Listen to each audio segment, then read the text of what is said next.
This is a direct message to all of our members and all of our activists. In 2013, Royal Mail was privatised. At that time, this union was opposed to privatisation because we'd seen what other privatisations had brought. When other companies or other public utilities were privatised, there was a pattern to what goes on. The people who buy the company would say basically there were too many workers, they was overpaid, and the agreements with the trade union were too restrictive. And immediately those companies, they'd start to sweat the assets of those utilities. People would see their terms and conditions deteriorate. They would see their pensions reduced and also see mass redundancy. Clearly this union was opposed to privatisation because we believe Royal Mail and the Post Office should never have been separated and should have remained in public ownership. But nevertheless, we raised all those concerns as to why privatisation was a bad idea.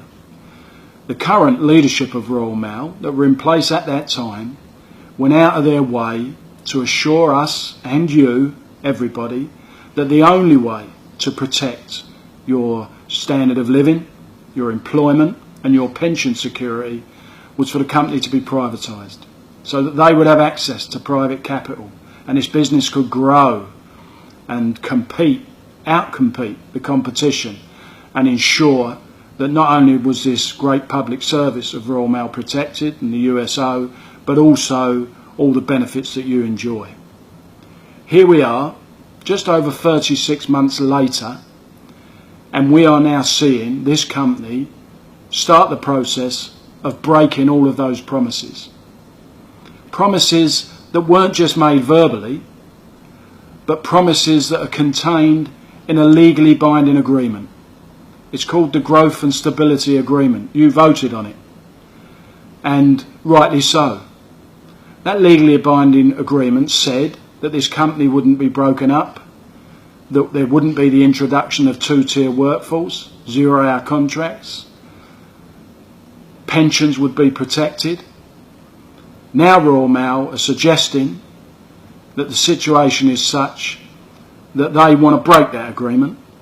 They're proposing to us that new entrants go on inferior terms and conditions, that current benefits and protections that our existing membership have got should be down-dialed and bought out, that our pension scheme closes, all of the very things that we should have less agreements, all of the very things that we said would come with privatisation, which they said wouldn't. So you have to make up your mind of who tells the truth on these issues. Because now all the hanging fruit, if you like, as they would describe it, over the last 3 years has been taken. They're at a crossroads. They've got two paths that they can take.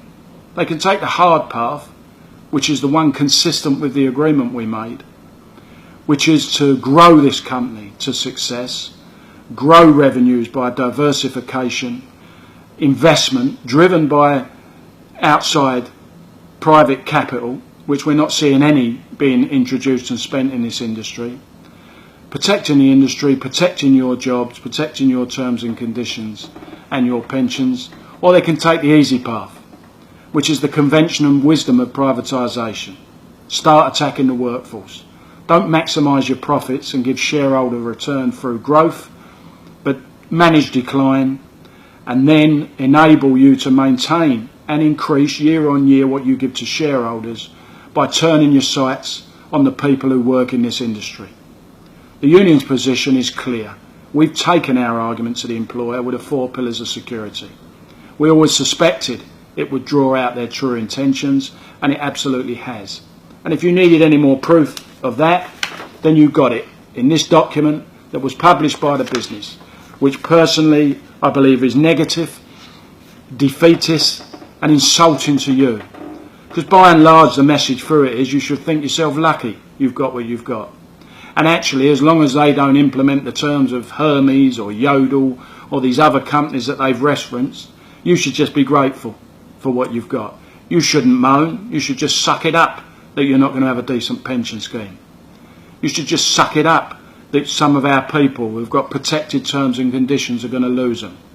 And for young people a new entrance into this business. You could suck it up that you're not even going to have a proper contract until 3 years in, that you're going to have inferior terms and conditions. You should suck it up that they're going to start attacking sick pay, and so you shouldn't get paid sick pay for the first 3 days.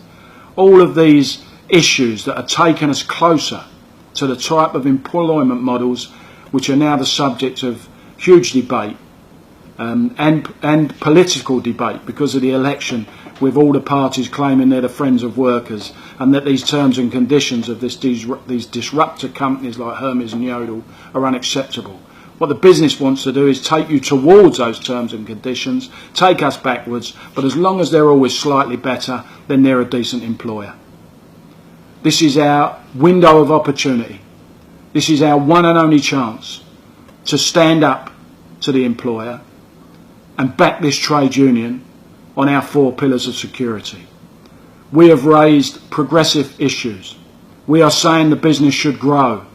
The business should expand its reach, diversify, should increase the periods that we deliver letters and parcels throughout the day. We are the ones being progressive and wanting to fight back. We are the ones that are saying there is an opportunity to put a new kind of pension proposal to our members, which could be acceptable for all our members. Do away with 2-tier pension provision.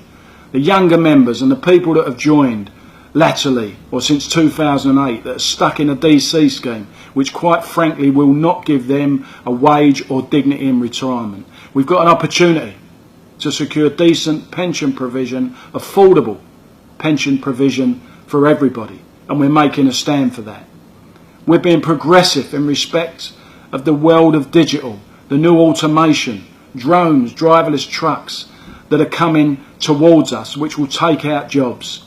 We're being proactive in respect to the stress of the job and the likelihood of more time on the street by talking about a shorter working week. We're not saying it's got to come in instantly. We're saying that has got to be phased in, and if we're proactive and progressive as a company, we've got to start looking at it. That's what this union is proposing. We're also saying the stability of our legally binding agreement, which they fully signed up to 3 years ago because they were telling you how confident they were that privatisation would protect those issues anyway. That's up for review in 2019, and we're saying that should be extended so that we continue this journey together. The union, working with management, industrial stability, ensuring our people are treated and rewarded appropriately, and that this company grows and changes in a way that makes it fit for purpose for the modern day, ensures that our heritage is honoured, that the USO is protected, and Royal Mail is still something for this country to be proud of. Yes, we believe it should never have been privatised, but we never ever gave up the argument that it could be the business that sets the standards, employment standards, the way it behaves, an ethical company, the best employer in this country. That's what it should be striving for, not this down-dialed, cheap model that Royal Mail management appear to want to take us towards, just purely to feed shareholders and make them look successful because they're maintaining profits. Colleagues, members, activists, there is no avoiding this particular issue, and it is time for people to take sides. You either support the progressive agenda being set by the CWU, which would genuinely give you employment, standard of living and pension security, as well as an agenda for growth for this business, or you support what appears to be management's change of attitude to simply manage decline and maintain profits and improve shareholder return, not by growing this business, not by increasing revenues, but by attacking you, the people that have built this industry. It's time to pick sides. Pick the CWU or forever regret that you didn't.